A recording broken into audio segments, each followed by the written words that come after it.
Mongol Empire, a name whispered in terror from the steppes of Asia to the shores of the Mediterranean.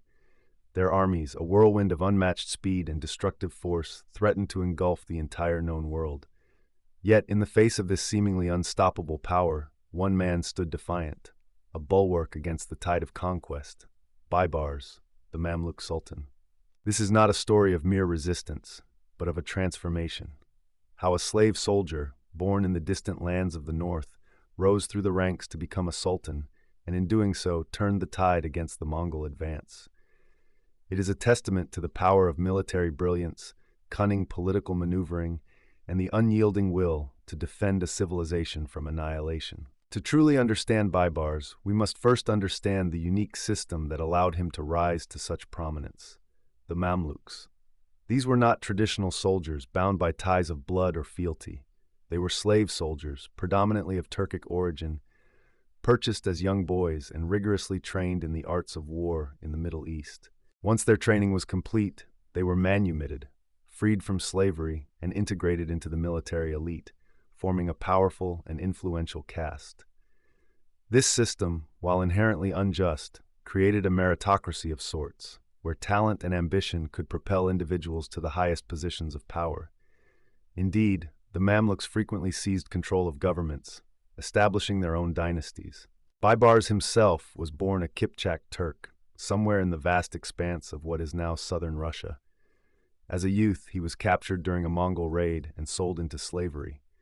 His journey eventually led him to Egypt, where he entered the ranks of the Mamluk army. From the very beginning, he displayed exceptional courage, strategic thinking, and an almost unnerving ability to inspire loyalty. By the mid-13th century, the Mongol Empire was the largest contiguous land empire in history, stretching from Eastern Europe to the Korean peninsula. Their armies, forged in constant warfare and united by a ruthless discipline, were feared for their speed, their tactical flexibility, and their utter brutality. They conquered vast territories, leaving behind a legacy of massacres and destruction. In 1258, Baghdad, the seat of the Abbasid Caliphate and a beacon of learning for centuries, fell to the Mongol armies. The city was sacked, its libraries burned, its scholars slaughtered. This event sent shockwaves of fear and grief throughout the Islamic world. The Mamluk Sultanate of Egypt, with its formidable army and strategic location, stood as the last major power capable of resisting the Mongol onslaught. In 1260, the Mongols, led by the general Kitbuka, advanced into Palestine, pushing south towards Egypt.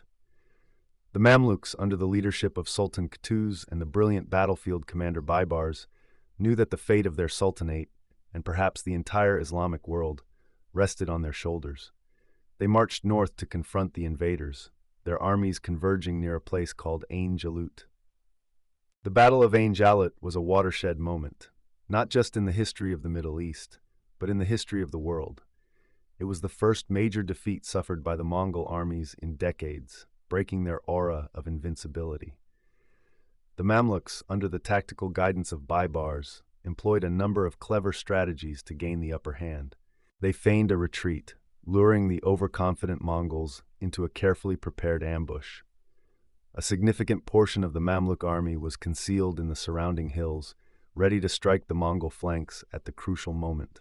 Baibars himself played a pivotal role in the battle, leading troops with unwavering courage and directing the flow of combat with keen tactical insight. The Mamluk army, though smaller in number, was well equipped and highly motivated.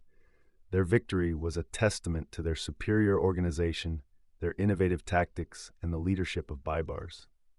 The victory at Ain Jalut came at a price. Shortly after the battle, Sultan Qutuz was assassinated, a crime for which Baibars was widely held responsible. Whether he was directly involved or simply took advantage of the situation remains a matter of historical debate. However, the result was clear. Baibars seized power, becoming the new Sultan of Egypt. Though his rise to power was controversial, Baibars proved to be a capable and effective ruler. He reformed the Mamluk army, strengthening its defenses and implementing a sophisticated system of land grants to reward his most loyal followers. He understood that a strong military was essential to protecting his sultanate from future threats. He also embarked on an ambitious building program, transforming Cairo into a magnificent capital, a center of trade, culture, and Islamic learning. He understood that a strong and prosperous realm required more than just military might. As Sultan, Baibars continued to wage war against the remaining Mongol forces in Syria and Palestine. He launched a series of relentless campaigns, gradually pushing them back and securing the Mamluk frontiers. He established a buffer zone, ensuring that Egypt would not be directly threatened by Mongol incursions for decades to come.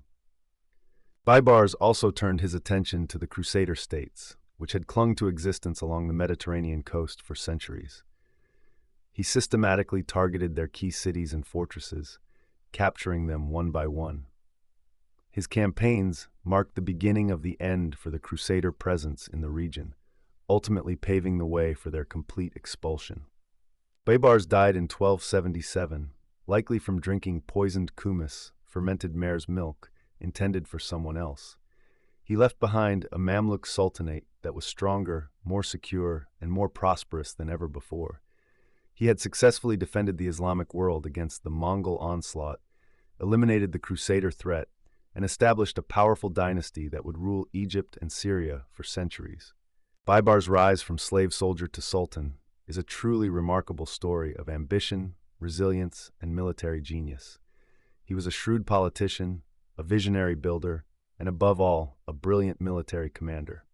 His victory at Ain Jalut not only saved the Middle East from Mongol domination, but also altered the flow of history, ensuring the survival of a civilization and shaping the future of the world.